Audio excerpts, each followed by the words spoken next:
Bonjour à tous. Donc effectivement, j'ai bénéficié d'une, bourse LHUB donc pour, réaliser la détermination prénatale du statut RHD fœtal sur de l'ADN acellulaire dans du plasma maternel par technique MALDI-TOF. Et donc ça va être un exposé en 5 étapes. Donc tout d'abord, qu'est-ce que la maladie hémolytique du fœtus et du nouveau-né?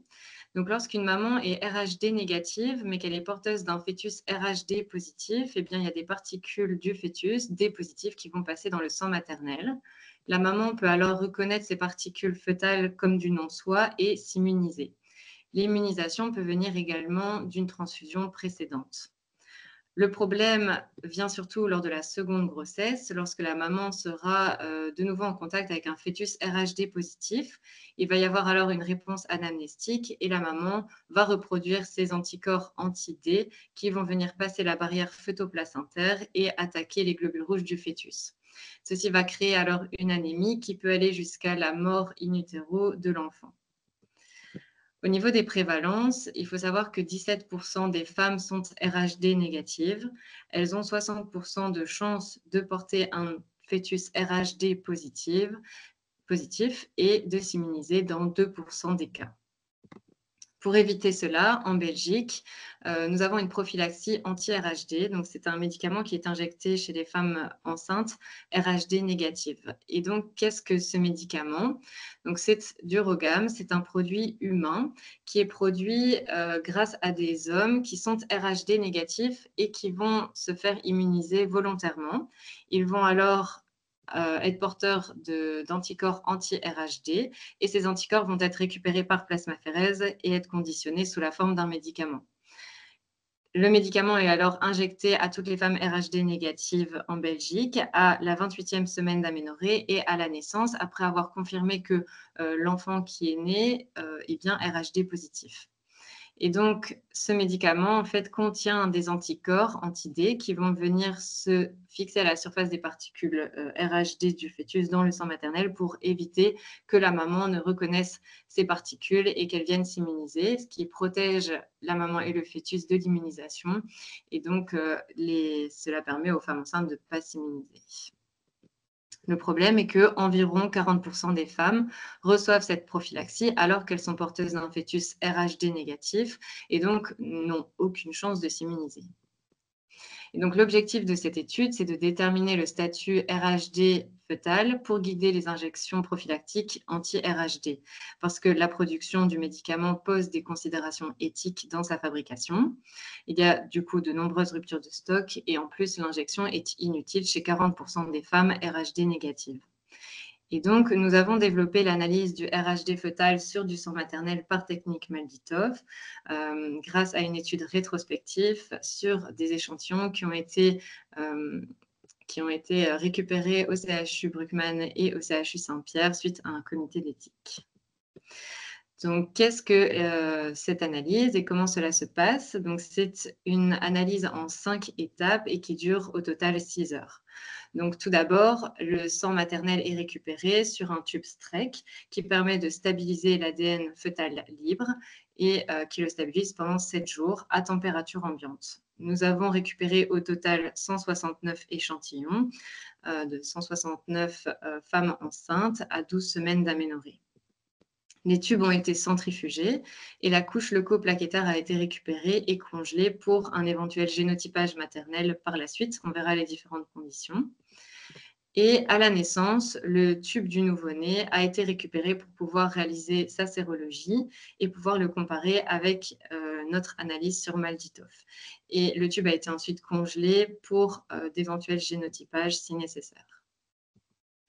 Après récupération de ce tube, donc Streck, il y a une centrifugation. On récupère alors le plasma et le plasma est extrait sur une plateforme Perkin-Elmer. Donc, c'est une extraction qui est totalement automatisée et qui permet d'extraire l'ADN circulante libre, fœtale, mais également maternelle. Donc, il y a toujours les deux ADN qui sont extraits en même temps. Ensuite, il y a amplification. Donc, l'amplification se fait en 2 étapes. Il y a une première PCR d'amplification multiplex et une deuxième PCR qui permet une extension. Et donc, on va voir les deux maintenant. Donc, comment ça se passe? Si, par exemple, votre patient est porteur de 2 allèles différentes et donc il est hétérozygote. Vous allez avoir par exemple ici un SNP qui est sauvage, la thymine, et puis le SNP muté en cytosine avec le C. Et donc, vous voulez rechercher ce SNP. Donc, on va ajouter de part et d'autre des primers. Et donc, on va avoir une amplification de ce morceau d'ADN qui contient la mutation. Ça, c'est notre première PCR, la PCR d'amplification. Puis, une deuxième PCR s'ensuit, c'est une PCR dite d'extension. Donc, va être ajouté dans le milieu des primers d'extension. Ce sont des petits nucléotides qui vont se mettre en amont, pile poil, du SNP qui est recherché, qu'il soit muté ou sauvage. Et puis, à cela va être rajouté des nucléotides dits terminateurs, des DDNTP, qui vont se rajouter en complémentarité avec le nucléotide que l'on recherche. Et donc, si vous êtes sauvage, eh bien, vous avez un A. Si vous êtes muté, vous avez un G qui s'accroche. Et puis, l'extension s'arrête là puisque ce sont des nucléotides qui sont modifiés et donc, on ne peut pas avoir d'autres nucléotides qui vont s'ajouter. Et donc, au final, votre produit d'extension, eh bien, ce sont des nucléotides qui vont avoir un poids différent et qui sont fixés avec des amorces d'un même poids. Et donc, vous allez pouvoir séparer par Malditov grâce au poids de ces deux produits. Donc, on va voir ça tout de suite. Donc, après avoir amplifié, la plaque de PCR est mise dans cette machine qui est la machine Malditov. C'est une machine qui ne peut pas être utilisée en microbiologie, elle est complètement différente. Et donc, vous avez un premier module qui permet de dessaler et de transférer le produit d'extension vers une petite plaque Malditov. Puis, la plaque Malditov passe au niveau du tube sous vide, donc dans le deuxième module. Et donc, comment se passe l'acquisition d'un spectre? Donc, c'est classique. Vous avez le laser qui va taper sur la plaque Malditov qui contient votre produit d'extension avec une matrice. Il y a alors désorption, ionisation. Les particules sont chargées positivement, accélérées dans un tube sous vide, et donc elles vont être séparées uniquement par leur masse. Et les plus petites particules vont arriver les premières au niveau du détecteur. Et donc, si une guanine est plus légère qu'une adénosine, eh bien, elle arrivera la première au niveau du détecteur à la fin du tube sous vide, ce qui permet la création d'un graphique, intensité en fonction de la masse sur la charge. Et donc, vous avez les plus petites particules en première, puis les plus grosses. Et vous avez la hauteur du pic, donc l'intensité qui sera proportionnelle avec la quantité de produit qui va taper sur le détecteur.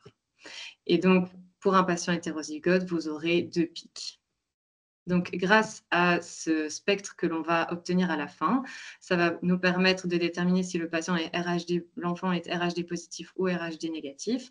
Et ce résultat sera comparé au groupe sanguin des nouveau-nés à la naissance, donc à leur sérologie. Alors, revenons au RHD. Donc, quand un patient est dit RHD positif, c'est RHD positif sérologiquement. Ça veut dire qu'il a le gène RHD. Le gène RHD, c'est un gène sur le chromosome 1 qui contient 10 exons et qui est en tête bêche avec le gène RHCE. Si le gène est présent, alors il y a une traduction en une protéine au niveau transmembranaire du globule rouge et donc son expression que l'on voit par sérologie. Maintenant, si l'on parle d'un RHD négatif sérologiquement, il y a plusieurs possibilités. Dans la population caucasienne, dans 98% des cas, eh bien, c'est parce qu'il n'y a pas le gène RHD, il est absent et donc il n'y a pas la protéine et donc sérologiquement, c'est RHD négatif. Dans la population africaine, c'est un peu plus compliqué. Donc, dans 66% des cas, la personne est porteuse du gène que l'on appelle RHD-psy, donc un RHD muté. Il va avoir plusieurs mutations au niveau des exons 4, 5 et 6, et cela va créer des codons stop prématurés, et donc nous n'aurons pas la production d'une protéine à la surface du globule rouge. Dans 18% des cas, c'est comme dans la population caucasienne, il n'y a juste pas le gène. Et dans 15% des cas, eh bien, c'est un gène hybride, c'est-à-dire qu'une partie du RHCE est venue s'intégrer au niveau du RHD, ce qui crée une protéine complètement tronquée qui n'est pas reconnue sérologiquement par nos tests. Et donc, toutes ces possibilités donnent des phénotypes RHD négatifs, alors qu'il y a parfois un gène présent. Et donc, la population africaine étant très fréquente au niveau des hôpitaux bruxellois, nous avons voulu créer un test qui permet de voir ces mutations. Et donc, nous avons voulu cibler les exons 4, 5, 7 et 10 pour pouvoir faire la distinction entre l'ensemble de ces variants. Alors, au niveau de l'interprétation du test, je vais vous expliquer donc surtout un test dans la population caucasienne, donc un cas le plus simple possible. Donc, on part du principe que la maman est sérologiquement RHD négative, donc elle n'a pas le gène, et elle est XX. Au niveau du fœtus, vous avez 4 possibilités. Soit l'enfant est RHD positif, il a le gène, soit il est RHD négatif, il n'a pas le gène, soit il est Y, c'est un garçon, soit elle est XX et c'est une fille. Et donc, lorsque vous extrayez l'ADN, au niveau du plasma d'un tube Streck, vous avez toujours de l'ADN maternel et de l'ADN fœtal mélangé. Et donc, ce que vous obtenez à la fin de votre analyse, c'est l'addition des deux. Et donc, si vous avez un petit garçon RHD positif, eh bien, ce que vous allez voir au niveau du génotypage, c'est le RHD, c'est le gène, et c'est le Y. Donc ça vous permet de savoir que c'est un garçon D positif. Si maintenant vous avez un garçon qui est D négatif, vous n'aurez aucun signal au niveau du D et vous aurez un Y. Si par contre vous avez une petite fille RHD positive, eh bien vous aurez du X comme la maman, mais vous aurez le D qui permettra de faire la différence. Et la dernière possibilité, ça peut être une petite fille négative et donc vous êtes XX sur l'absence d'un gène D. Alors, nous avons passé au total 90 petits garçons. Et donc ici, je vais vous montrer donc, un exemple d'un petit garçon D négatif. Donc, on obtient toujours un graphique intensité en fonction de la masse sur la charge. C'est notre graphique donné par le Malditov. Et donc, comment ça s'interprète? Vous avez toujours 2 pics pour un SNP recherché. Le premier pic, c'est le primer d'extension. Et si le primer d'extension est bien étendu parce qu'il y a le SNP, eh bien, vous avez un signal qui apparaît juste après. Et donc ici, c'est pour le gène Y, pour faire la distinction entre fille et garçon. Donc, vous voyez que le primer d'extension a disparu, il a été étendu, et vous avez le gène Y qui est présent. Donc, c'est un petit garçon. Ensuite, au niveau des pics suivants, eh bien, c'est l'albumine. C'est notre contrôle d'extraction d'ADN autant maternel que fœtal. Vous voyez que le primer d'extension a été complètement consommé et on a la présence du SNP de l'albumine. Donc, notre contrôle d'extraction est correct. On a bien de l'ADN. Et enfin, eh bien, on peut analyser les différents exons. Et on voit que ce qui est uniquement présent, eh bien, ce sont tous les primers d'extension. Il n'y a pas eu d'extension au niveau des différents exons recherchés, donc le 4, 5, 7 et 10. Et donc, on a une absence du gène RHD. Et donc, c'est bien un petit garçon RHD négatif. Au niveau des petites filles, on a passé 79 échantillons. Et donc ici, je vais vous montrer une petite fille RHD positive. Donc au niveau du gène Y, on voit que le primer d'extension est toujours présent. Il n'y a pas eu d'extension, donc il n'y a pas le gène Y. Donc c'est une petite fille. Au niveau de l'albumine, il y a bien eu une extension, donc il y a bien le gène de l'albumine, donc on a bien de l'ADN autant maternel que fœtal. Et au niveau des primers d'extension, donc des extents des différents exons, on voit qu'ils ont disparu et ils ont été étendus au niveau des différents exons. On a l'ensemble des exons présents, le 4, le 5, le 7 et le 10. Et donc, le gène RHD est présent en entier. Et donc, nous avons donc une petite fille RHD positive. Nous avons donc comparé plusieurs échantillons, au total 169. Et donc, nous avons comparé le résultat du génotypage avec le groupe sanguin du bébé à la naissance et nous avions 100% de concordance. Au niveau des mutations, parce que je vous ai parlé de plusieurs mutations dans la population africaine, c'est un peu plus compliqué. Donc, comment ça se passe schématiquement? Donc, la maman est vue sérologiquement comme RHD négative. À la surface de ses globules rouges, il n'y a pas de particules RHD. Et donc, on fait une analyse Malditov et on obtient un graphique qui nous permet de dire qu'on a du RHD psy. Mais vous avez 2 possibilités, entre autres. Soit c'est le fœtus qui est RHD psy et la maman n'a pas de gène, elle est D-nég, ou alors c'est l'inverse, l'enfant est D-négatif et c'est la maman qui est RHD psy. Et donc, pour pouvoir faire la distinction entre ces 2 cas de figure, eh bien, il faut faire une analyse génomique de la maman pour connaître son gène à elle. sur ces globules blancs et cela se fait sur la couche leucoplaquettaire du tube streak. Et donc, s'il y a présence de mutation, eh bien, on aura des pics en plus qui apparaîtront ici en orange. On a également testé les limites de la méthode. Donc, il faut savoir qu'avec l'âge gestationnel, la fraction fœtale augmente, donc la quantité d'ADN augmente et donc la sensibilité du test est meilleure.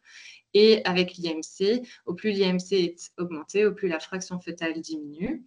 Et donc, on a testé plusieurs cas de figure avec différents âges gestationnels et différents IMC. La seule chose que l'on n'a pas testé, c'est un âge gestationnel de 15 semaines pour une obésité morbide. Et pour le reste, eh bien, nous avions des résultats 100% concordants. Et nous avons testé également pour des grossesses gémellaires et puis les différentes mutations. Et l'ensemble des résultats étaient concordants. Voilà, donc nous avons développé un test qui est adapté à la population africaine et à la population de patients des hôpitaux bruxellois. C'est un test qui est multiplex, flexible, puisqu'on peut rajouter jusqu'à 40 nucléotides SNP dans un puits. Et donc, à terme, on aimerait rajouter le RHCE et le KEL. C'est une analyse qui peut se faire à haut débit. On peut faire jusqu'à 96 échantillons et nous avons une détection directe donc par le poids sans passer par un fluorochrome, ce qui diminue les interférences. Et donc, en perspective, c'est de réaliser une validation à grande échelle qui est en cours et valider également un test que l'on appelle la fraction fœtale pour les petites filles RHD négatives. Et voilà, donc je remercie le LHUB-ULB pour ce financement et le service d'immunohématologie du CHU Bruckmann. Merci pour votre attention. Merci Maëlys. Donc moi, je n'ai pas trop de questions à poser, étant donné que j'étais déjà membre du jury pour ton mémoire. Donc, je t'avais déjà posé des petites questions à ce moment-là. Maintenant, je vais peut-être regarder dans l'Assemblée, est-ce qu'il y a des personnes qui souhaitent poser des questions? Je me sens un peu seule ce soir. Est-ce qu'à un moment donné, vous comptez proposer ce test en routine ou dans tes perspectives, il y a encore plusieurs choses à évaluer, notamment la fraction d'ADN fœtale. Et bon, donc nous, c'est vrai qu'on reçoit pas mal enfin, toutes les patientes qu'on reçoit pour des NIP non concluants, effectivement, sont des patientes avec obésité morbide. Quel est le risque finalement d'avoir des patientes qui ont un IMC supérieur à, on va dire, à 40? Tu aurais une fraction d'ADN fœtal qui serait faible, mais à ce moment-là, quel serait le risque au niveau du résultat de biologie moléculaire potentiellement? C'est une discordance entre ce test et le groupe sanguin final de l'enfant, ou ça se traduirait comment au niveau des résultats?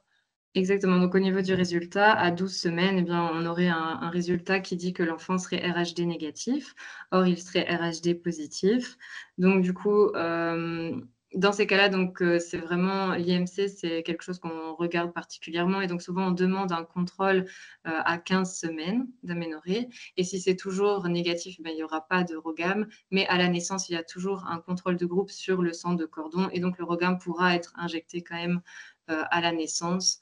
Et donc, ça limite le risque. Les risques sont quand même limités. Ok. Ok, alors attends, je pense qu'il y a une petite... Alors, donc Patricia demande, en cas de fœtus féminin et RHD négatif, comment est-on certain que l'analyse s'est bien déroulée? Oui, tout à fait. Donc ça, c'est une des limites du test. Donc, au niveau en France, ce qui est recommandé, c'est de tester à 12 semaines. Si on détecte une petite fille RHD négative, eh bien, il faut recontrôler à 15 semaines pour avoir une fraction fœtale suffisamment élevée et pouvoir être plus serein dans la réponse du résultat.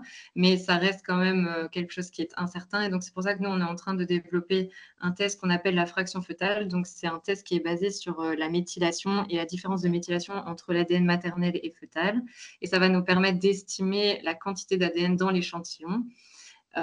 Et donc, si la concentration est supérieure à 4%, eh bien, on peut considérer que le test est valide et qu'il y a suffisamment d'ADN pour être analysé. Mais donc, voilà, ça, c'est un contrôle qui est en train d'être mis au point et j'en ai pas parlé ici parce que c'est assez long et ça aurait un peu prolongé notre, notre présentation, mais c'est quelque chose qui est en cours chez nous. Ok. Merci Maëlys. Merci à vous. Donc, je propose qu'on passe à notre dernière oratrice, hein, donc, qui est Sarah Cherkaoui, qu'on connaît bien, hein, donc, elle aussi fraîchement diplômée biologiste.